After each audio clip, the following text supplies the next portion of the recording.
Brandi is a postpartum doula, creator of Not So Private Parts, which is an online platform focused on reducing stigma about women's issues, and co-creator of Moms in Color, which is a Black mom collective centered around celebrating diversity among mothers, which is so important. And you're obviously then the author of On Thriving, which I so enjoyed reading. I mean, I think that I loved the idea of the four different labors. I loved getting a glimpse into your family and your sons.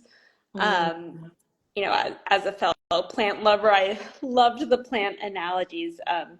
And it, you know, I think you bring so many interesting perspectives. And one of my favorite parts about a lot of these books is that there are so many pieces that I take that I then use with my own therapy clients from books like this. I love it. Like things that I'm writing down, nuggets that I store away to use. And my phone camera just then ends up filling up with photos of pages that I want to come back to. Makes sense. Yeah. So just kind of to start, I'll start by asking one of my own questions, which is, as a plant lover myself, I wanted to start by asking, what is your favorite plant that you've ever had, and how did you learn specifically from that plant's ability to thrive? I mean, you talk about several different plants throughout the book, but do you have a favorite? Yeah, I would say my fiddle fig. That plant, I got that plant when it was like only like this big. It was like yay high. And I saw that plant grow to like almost like 10 to 12 feet. I mean, it literally was arching past the ceiling, and we had high ceilings, and it just grew. And I remember when I got it, someone saying, you know, this plant is really fickle. You know, it may grow, it may not, you know, good luck, basically. And I don't know, it almost felt as if that plant heard the shopkeeper's words. It was like, I'll show you, calling me fickle. And it grew. And I learned so much from that plant. I learned, one, what to do when people underestimate you. You grow. I learned about grief from that plant. That was the plant that I write about. I use that plant as an example of dormancy during grief. That particular plant had been growing, and then it just stopped. And it wasn't dying, it just stopped growing. And it looked as if it just paused, and it really freaked me out. But that plant was also unbothered by my freak out. It was just like, whatever, I'm on my own schedule. And I learned a lot from it, that, you know, during grief, during loss, you know, it's really a good thing to pause. And you might go through dormancy where you are really aware of what you take in and what you put out and how much you're producing and what you need to produce and what you don't need to produce. If there's leaves that need to fall away, and so you can grow new ones. I learned a lot from that particular plant, for sure. So yeah, and I think, I mean, it's funny, I recently in the past couple of weeks repotted several of my indoor plants, and had, you know, I think they experienced some kind of repotting shock where it looked like for a while, you know, they weren't doing too well, and now are, you know, thriving, filling their pots. It looks like they're almost outgrowing, you know, the new pots. And I think, you know, the dormancy, I think, is a really important part. And I think something that you, and I don't want to jump ahead too much, but I think the way that you talk about grief in perhaps what a lot of people would feel are unexpected arenas, like, you know, with pregnancy, with birth, I think is so important, because you so beautifully give people space to feel emotions that maybe they feel like they shouldn't feel. I mean, I don't believe in, you know, subscribing to the should statements, but I think providing that space for people to grow and thrive, you know, but to feel sometimes like I'm having these emotions and perhaps I don't want to, but to give themselves Yeah. that same space.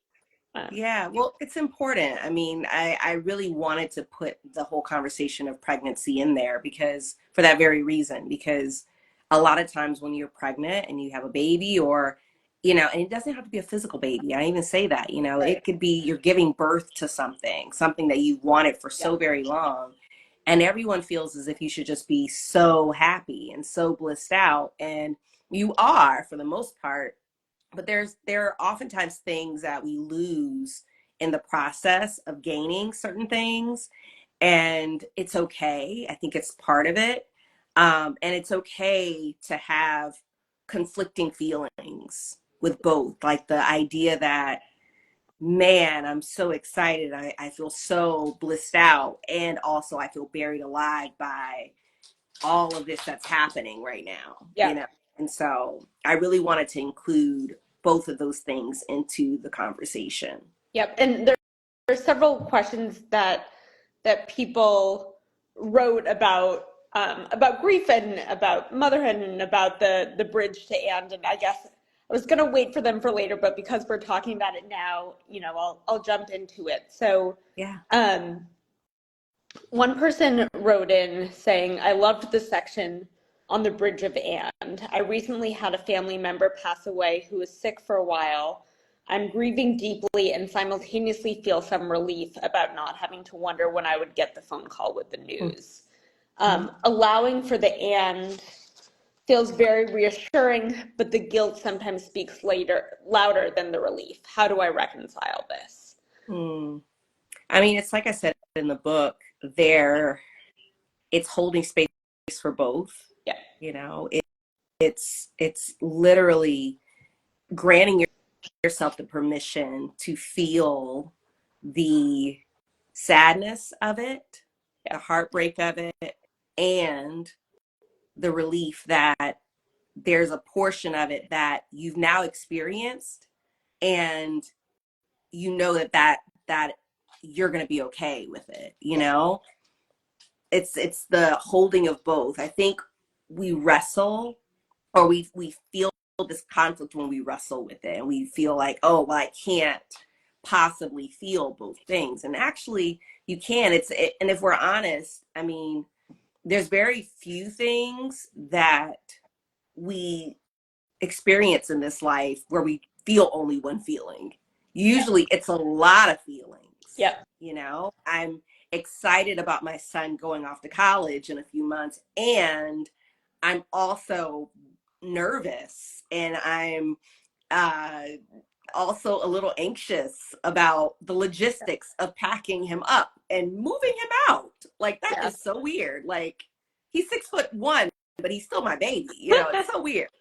So, I think it's super important to hold space for both. And I think the only way through is just holding both equally, that you're not a bad person for feeling two feelings. Yeah. And I don't know, are you familiar at all with dialectical behavioral therapy? No. So it's all about, the premise is all about holding these dialectics or, opposing emotions at the same time. And there's a whole part of it that's about changing but statements to and statements. So, I'm feeling really sad about something that happened and hopeful for the future. You don't have to say but hopeful, and I'm curious why you think it's so difficult for people to hold space for both simultaneously. I think it's the programming, I think as kids, we're, at least our generation, I mean, I don't know how old you are, but I'm in my 40s. And in our generation, we were taught, in my mother's generation and her mother's generation, and so on and so forth, a lot of us were taught that be happy, be grateful, be happy, be thankful, be happy, as opposed to, you can be happy if you are happy, and also, what else are you feeling? Yeah. I think we were taught that at a really young age. And I think our parents probably taught us that because they come from, scarcity, and their parents came from scarcity, and it's just one of those things of just be grateful, be grateful, be grateful. And they didn't have the tools nor the capacity to hold both truths because, people were fighting for every inch of joy they could find, so I think, and relief they could find. So I think our generation is maybe the first generation, the generation after, and generation after, that we're actually allowing ourselves to experience that duality and both emotions at the same time, because that's part of the human experience. Yeah. That's a part of it. Yeah. It's a part of it. And so I think it's just messaging that we've been taught since we're kids. Yeah. Someone else wrote in specifically to the part about grief and childbirth, and someone said, that person said, the section on grief and childbirth really spoke to me. I'm 7 months pregnant with my second child, and I'm grieving on behalf of my firstborn that our relationship will never be the same once my second is born. I'm telling myself that I'm grieving on my son's behalf, but how do I know if that's really the case or if I'm just bearing my own grief? I think more than likely it's your grief, and that's okay. I think that's a normal feeling, by the way, just FYI. As a doula, as a mom, your relationship isn't going to be the same. I have 3 boys, and every time, I had my oldest, who is 8 years older than his middle brother, and that's 8 years with him. Him, almost 9. And our relationship absolutely changed after I had my middle child, because he went from being the only child, the star in our sky, for almost 9 years, to now there's this little person. Like, what? And he wanted his brother, but now there's this little person, and now he has to share us. And then we had another one after that 3 years later. So now there's 2 little people, and sometimes he can't get a word in edgewise. And there is grief there. I remember very vividly moments where me and him it was just me and him. And now I have these 2 littles who are 5 and 8 now, and it's a totally different thing. I think it's one of those things that coming to grips that yes, your relationship is going to be different, because everything changes. It always does. Nothing is constant but change, However, that doesn't mean it's bad. Change doesn't mean bad, and different doesn't mean bad. It just means different. And I liken it to when I, was weaning Jupiter. I talk about that in the book, and I'd gotten to a place where I was just like touched out, over it. If this child looks at me one more time and says milk, I swear I'm going to scream. And I remember feeling this anxiety of, well, our relationship is going to be different. Our relationship's going to be different after I wean him. How am I going to comfort him? What am I going to do? Like, I'm so used to just putting him right to the boob and just moving on. And yes, our relationship was different. It was absolutely different, but it was also amazing. We found new ways to bond, and new ways for me to hold space for him, and new ways for us to co-regulate, and new ways for us to. So I think to that particular question, yes, it's going to be different. Different doesn't mean bad. It just means different. And here's to something new. Yeah. And I think, I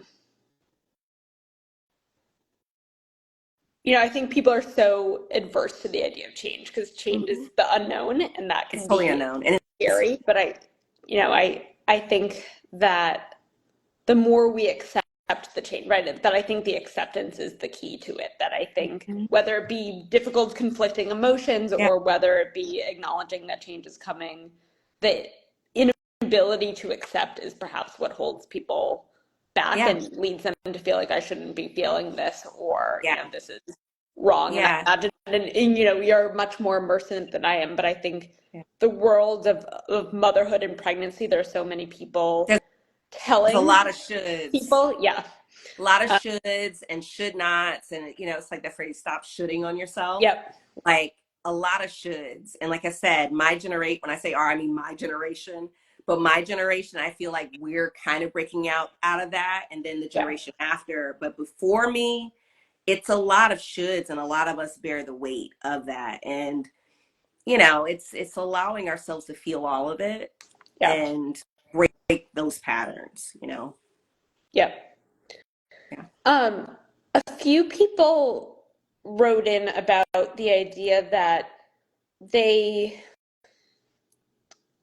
that others talk to them about how they're thriving. Mm, So I think that like people say that I'm thriving, but I don't feel like I am. mm, Whether that be, I think someone wrote in due to grief, someone wrote in due to mental illness, like silent struggling. right. Um, and someone had alluded to the fact that it's hard to reparent or make change when people have a misperception about you. Mm, And if people, assume that you're thriving, mm, that it can be hard to make change and worry about disappointing them mm. or, disillusioning them. And so what would you say to people who are afraid of disappointing others by making this effort to thrive and change in order to thrive? Mm.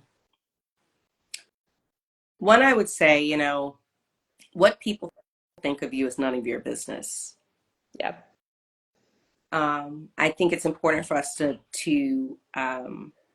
define what thriving means Yeah. to us as individuals. What does it mean to thrive? I think that's super important. And know that thriving looks different from day to day. So like what I look at as thriving today looked like me making sure all of my kids have on clothes that actually fit them before they leave out the house. Yeah. I'm winning. And then the next day it's, thriving looks like, okay, I was in DC and I spoke at, Capitol Hill. Like that's thriving. Like every day is very, very different. And it's thriving looks different for each person. So I think if you focus on that, how people view you, and if you're thriving and what thriving looks like, then that will be null and void, because like that fear of disappointing them, it shifts to what is it that you need and what is it that thriving looks like to you. Because I mean, we all know people who on the outside they look like they're thriving, but they are Right. struggling. They're Right. struggling. And I'll even say this: thriving, I don't think means without struggle. I Yeah. don't think it means that, if you're struggling with something or struggling in something at the moment, that you're not thriving. I don't think that's the case either. I believe that thriving is even in the midst of all of the chaos, Yeah. that you're still showing up. You're Yeah. still here and you're still showing up doing whatever work that you need to do. That's thriving. Yeah. So if you look at it like that, it gets rid of the idea of like, I don't know, this failure or disappointment. So, like you talked about kind of almost altering the threshold for what counts as thriving on a day-to-day basis. Do you think that's better than thinking some days I'm thriving and some days I'm surviving? At the beginning, you defined the difference between the two of them. So, do you feel like thriving Mm. is a day-to-day thing, or is it more of a constant in which you're constantly having to change the definition of I what it think means? both. Yeah. I think it's both. I think it's like that, and it's every day it looks different. I think it is a checking in. I think it's a lifestyle. I think it is like every day, what is it that I need right now to do what I need to do? What is it that I need to actually like grow? Yeah. What's the soil that I need? What's the potting that I Yeah. need? And I think it's both of those things. It's kind of like the Instagram says, both of them, Yeah. it's both, Yeah. you know. Yeah. Yeah. Um, I'm curious too, and it's interesting because I very much resonated with this question that someone sent in, which was about the section on 5 people you need in community parenting while birthing and raising your dream. And so you discuss the role of nurturer. And, this question is based on the idea of I'm the nurturer for those in my community. How do I find it in me to find someone else to nurture me when I hold that role for so many around me? I think you have to do that.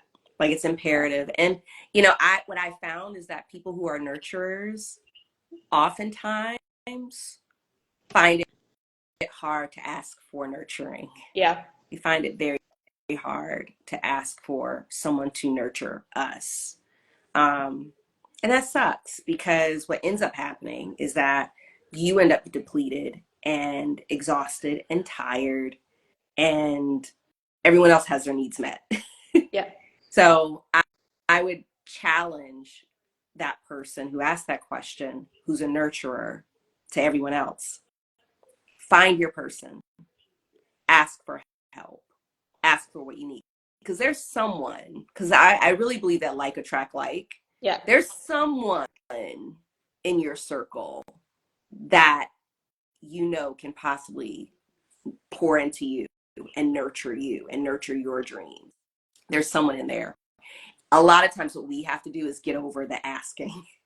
Because a lot of us who nurture, we don't ask for it in return. We don't ask for nurturing in return. And it's hard to do it, but you have to.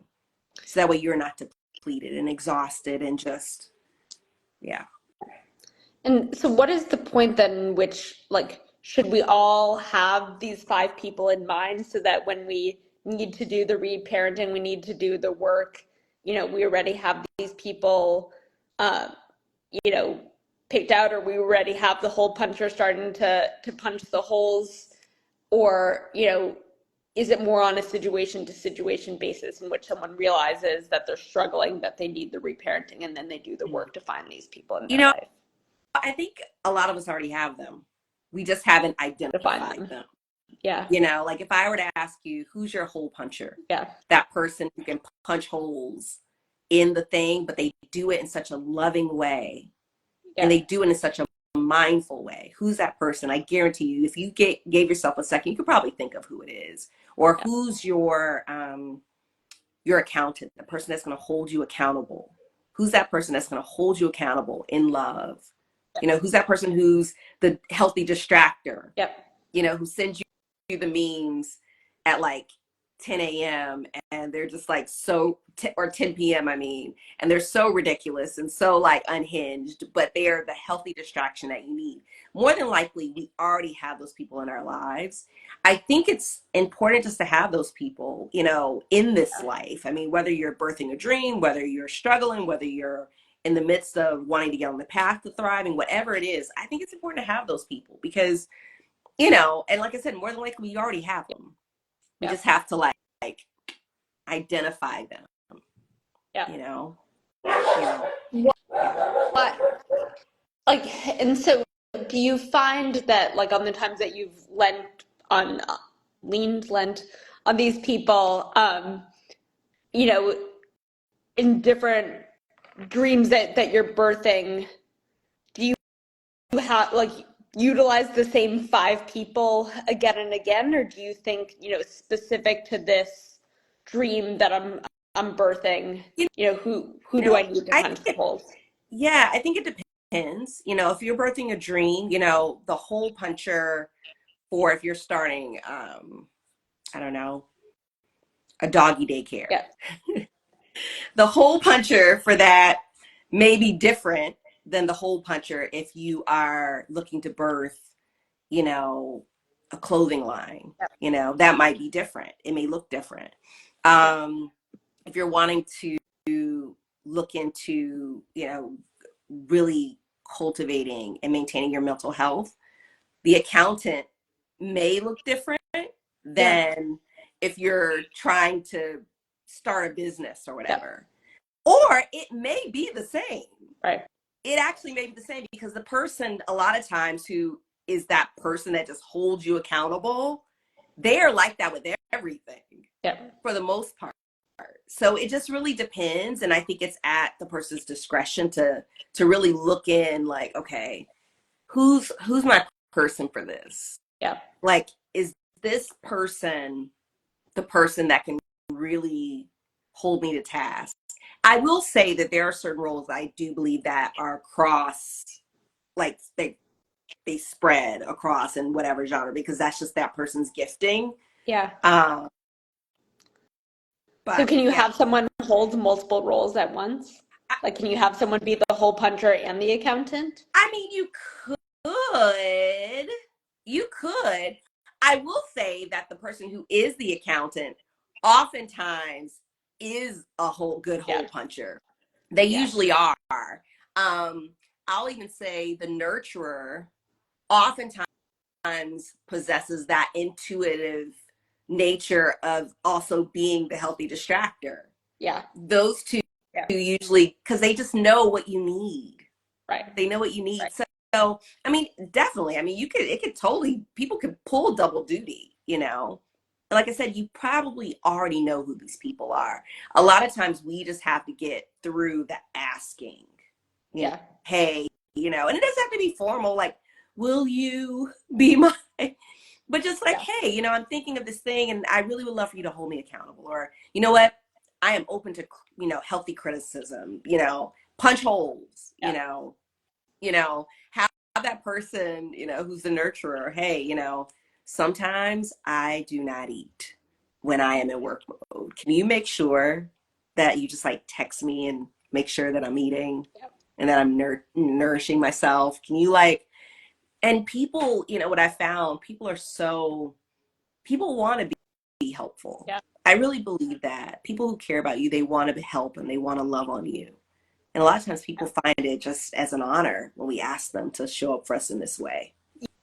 Yeah, I think that's very true. And I think often people are worried about like being a burden or an imposition. And I think the biggest burden is when someone close to you Mm-hmm. knows that you need some support but don't know what support you need. And I think it's often a relief When you to the ask, person that you're asking to say, like, this is what I need from you. this is what I You know, need. I need the Yeah. nurturing, I need the accountability, because otherwise the person's left guessing and perhaps worrying, am I going to Yeah. give you something, you know, that you don't want or Exactly. don't need? Exactly. No, it's helpful. And I mean, and that was another reason I wanted to list those, is because, you know, a lot of times when people ask, what do you need? We can't really verbalize it because we don't know what we need. Yeah. But hey, here you go. I did it for you. Yeah. 5 people. You Yeah. know, I need this. This is what I need, you Yeah. know? So. No, I loved it. Did you create the term hole puncher yourself? Mhm. Yeah. Brilliant. Because Yeah. I'm very visual. So, you know, sometimes you need someone to like poke the Yeah. holes into the plan a bit, just to kind of see if there's any fault lines in Yeah. there. Yeah. Um, someone wrote in about, you know, I your section on being othered was Mm. such an important one. And you know, I found it touching. I found it Mm-hmm. like an important read.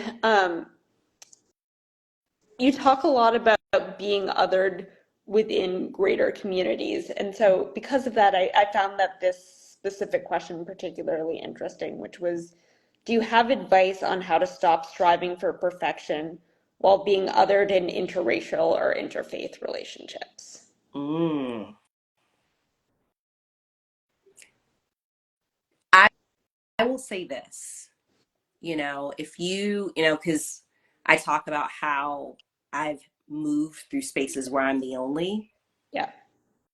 and the only what I've had to do is get rid of the messaging of you have to be better. Yeah.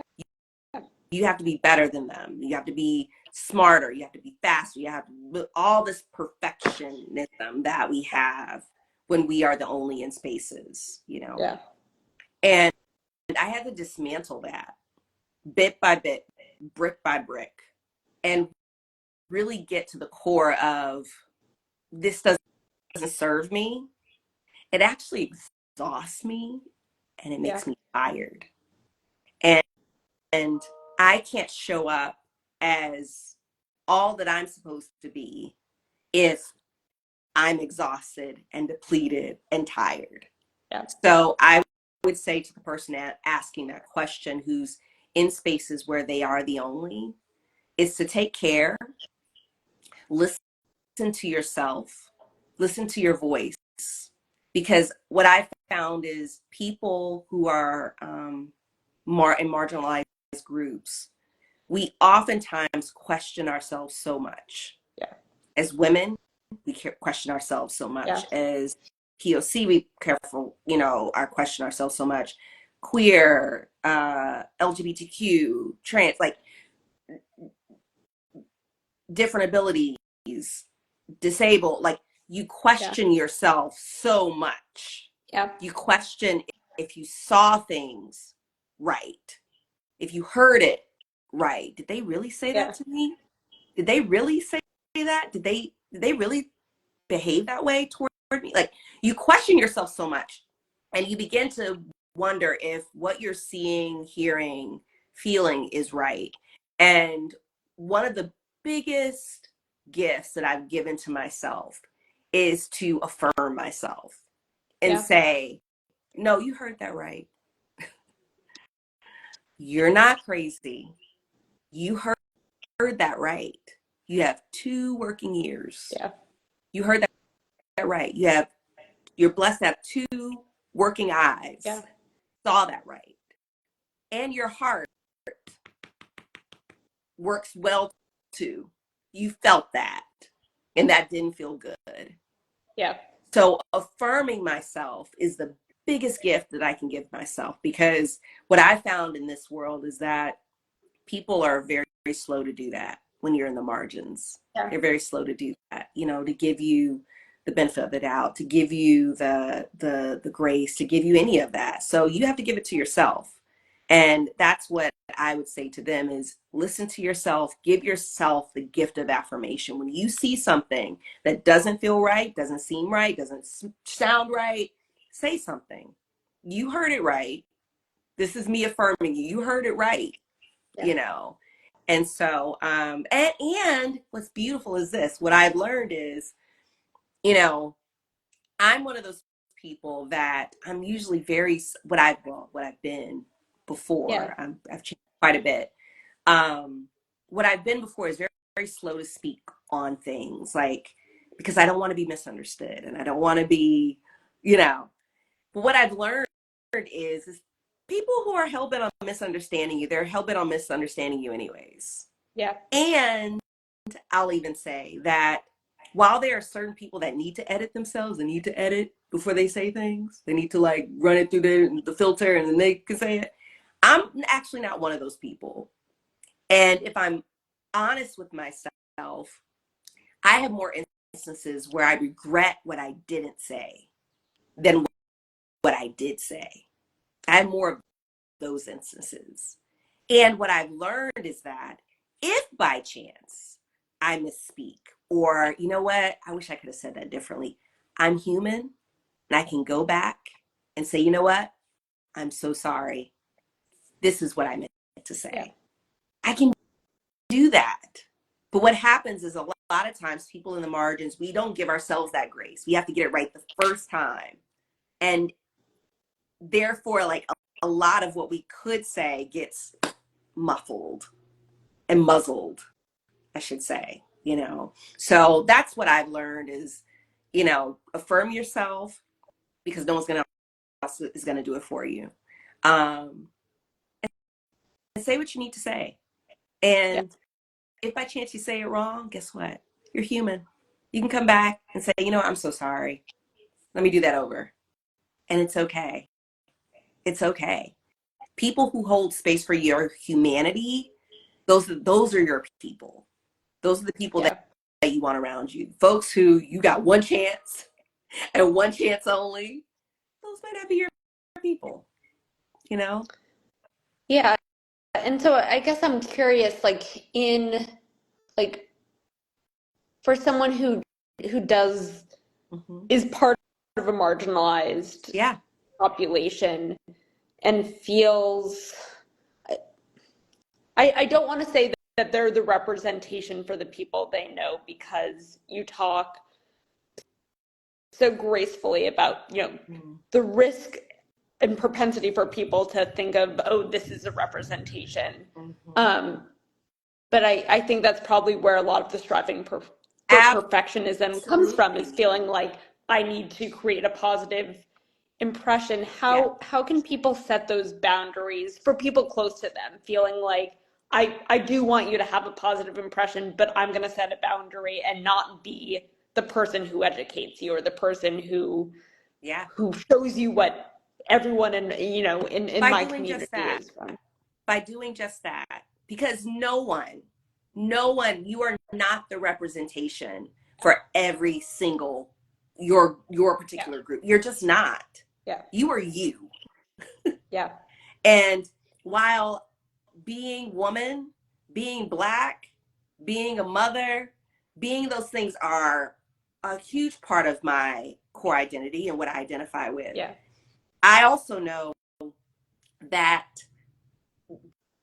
being Black is not a monolith. We are all very different. We are like, being a mother, very different.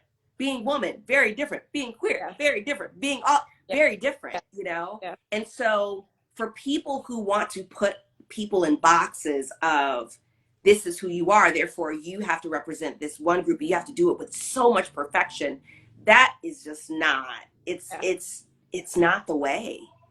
It's not the way. We have to hold space for people's humanity. In every single group, we have to hold space for people's humanity. Because that's the thing. I mean, if I think about the weight of that, the weight of it, oh my God. It's not sustainable. It's not sustainable, And so as far as drawing that boundaries, exactly like you said, I you know what? I am my own person, and I am gonna mess up. I'm gonna rise to the occasion. I'm gonna be great. I'm gonna have moments where I'm like not so great, and it's all part of my humanity. This idea of perfection, it does not serve me. And I mean, you speak to the idea of like having multiple different identities, and I think the intersectionality of those identities is so important. And when I shouldn't say we, I think parts of society try to pigeonhole people into one singular identity, and that there's a lot of risk and danger in that. And I think it can then be easy for individuals to internalize that and feel like they need to represent this one identity or choose one identity. And I don't have like any follow-up question. I mean, I think it's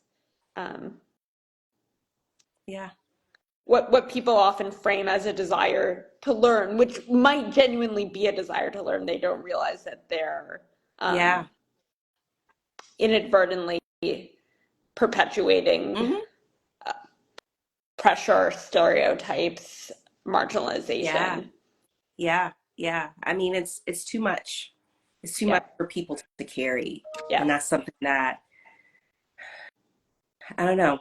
I think that's something that we have to hold space for people's humanity. And I think that's so important.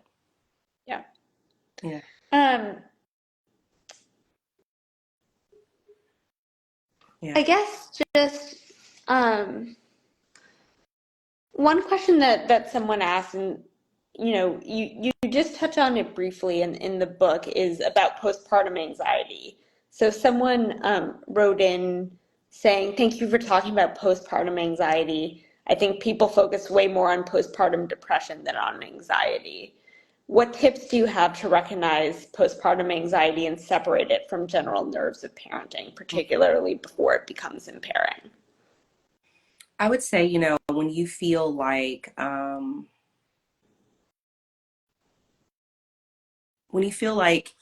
it feels like doom, right? And it feels like I can't do anything right. It feels like the world feels heavy. It feels like this might happen, that might happen. I left the diaper out, that might happen.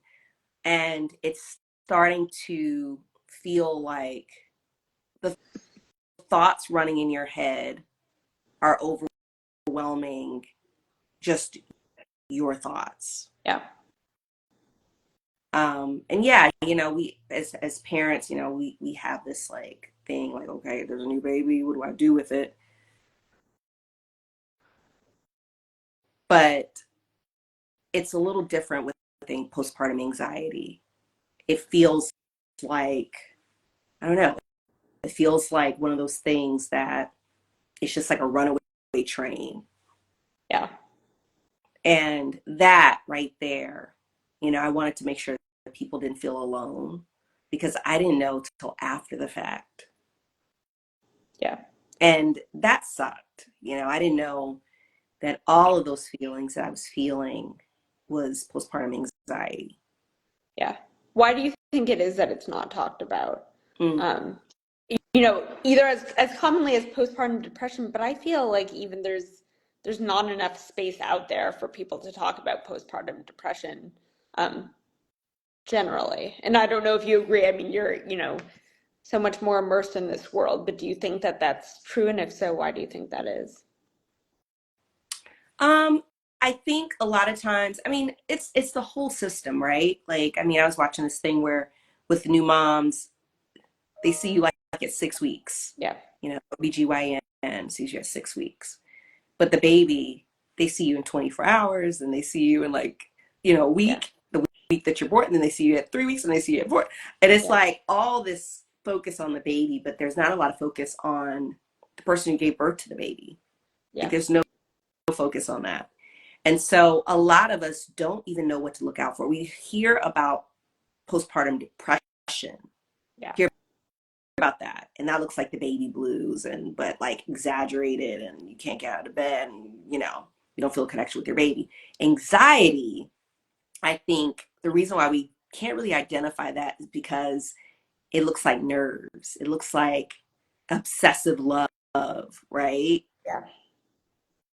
But if we're honest, a lot of us, we don't check in on the mother. We don't check on the person that just gave birth, and we don't ask, okay, we see you not really eating, and you haven't taken a shower, and you're pacing, but how are you feeling? Yeah. We're not asking that question. And when they tell us, oh, because they don't know what to look out for, they're like, oh, I'm great, I'm just, and they start naming all these things. And unless you're aware that, okay, so they're struggling. Yeah. They're struggling. This isn't nerves. This isn't new parent jitters. This is something else. I Yeah. just think that we don't have a lot of focus on the mother, on the birthing parent. We don't have any focus on that. And so because of that, they don't know what to look for. They know to look out for postpartum depression. They do not know how to look out for the anxiety part of it. That it's not just you feel anxious. It is this overwhelming feeling, all consuming feeling that anything could go wrong. Everything could go wrong. And it's more than like the parenting, like, oh my gosh. Because I Yeah. remember feeling like, a little overwhelmed, but then the anxiety crept in, and that felt like, whew, like bricks. And so I guess what, for those of us who are close to people who, are recently postpartum or about to have kids, what should be the questions that we can be asking to help people recognize their anxiety? I mean, I was going to ask, should they just be asking more, how are you feeling? But it sounds like there's part of the problem too is people don't know how to recognize that what they're feeling is Yeah, postpartum yeah, anxiety. So how can people support yeah. people?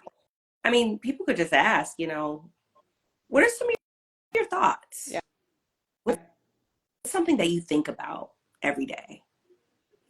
Like, what's your Roman Empire? What's your thing that you're really just like zeroing in on lately? Yeah. And if the person goes into all of the things that can, I don't know, it's like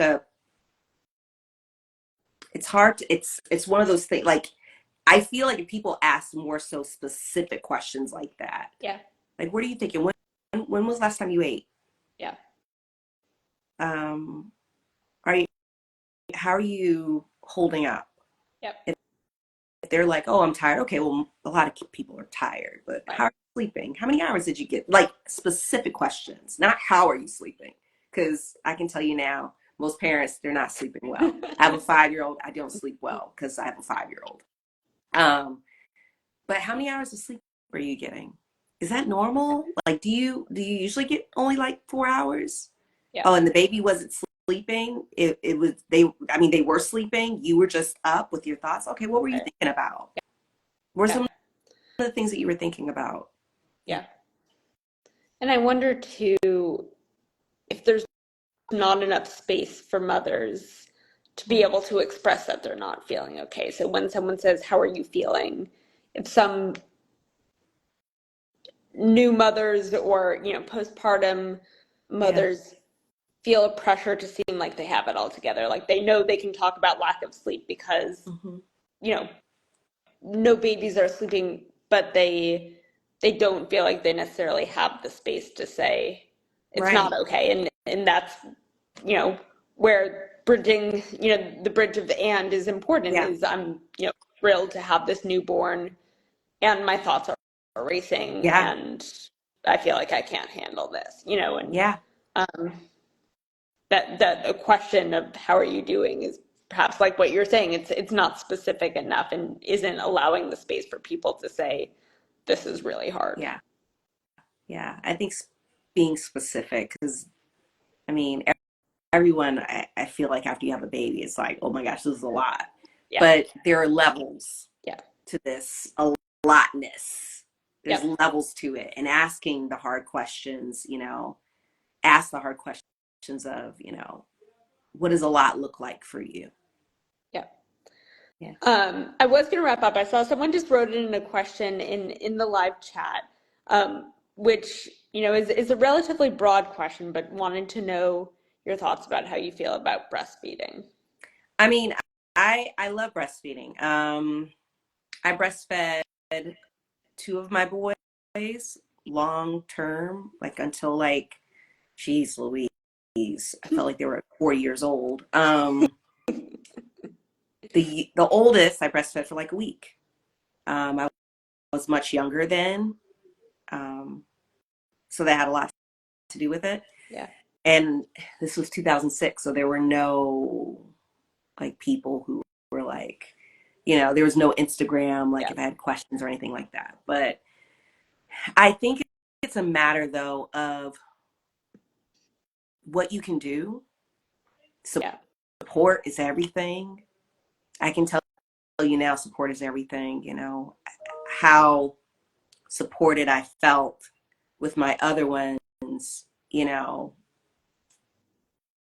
versus the support that I had with my first. It was just totally different. And I think that made all the difference. Oh, and I realize now that I misunderstood the question, which was, in asking mothers, sorry for misunderstanding, and asking how they're doing, how they feel about breastfeeding. Yeah, no, totally. Because breastfeeding right there can cause a lot of anxiety. I mean, with my last, I had a lot of it, which is Yeah. crazy because I mean, the second one was like, we're good.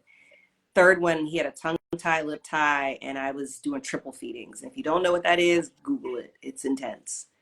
And it definitely played a part in the postpartum anxiety of it all. Well, I have so appreciated your thoughts. Like I said, I absolutely loved reading the book. I'm curious what I know you have other exciting things going on and wanted to give you a chance to share, the exciting things that you've recently announced as well as anything you have coming up on the horizon so that fans of yours, including myself, and I know several different people who wrote in for the book club can follow along the exciting endeavors that you have. Yeah. Um, you know, book. I launched book launch was in January and it's just been really wonderful. I've been so full, absolutely full by everyone who's purchased the book and continues to purchase the book, and just hearing stories of how people are learning practical ways to actually thrive, Yeah. actual ways to actually thrive. And that's pretty awesome to be able to put something into the world and people feel like they can move forward and there's a clear path forward. So, right now, book, just book and more book stuff and all the book stuff and more things. Yeah. Well, thank you so much. It was a joy to talk to you and an absolute pleasure to read your book. And I look forward to following along on the ways that you continue to help people thrive throughout the world. Thank you so much. I appreciate it. It's been an absolute joy talking with you today. Have a good evening. You too. Bye-bye.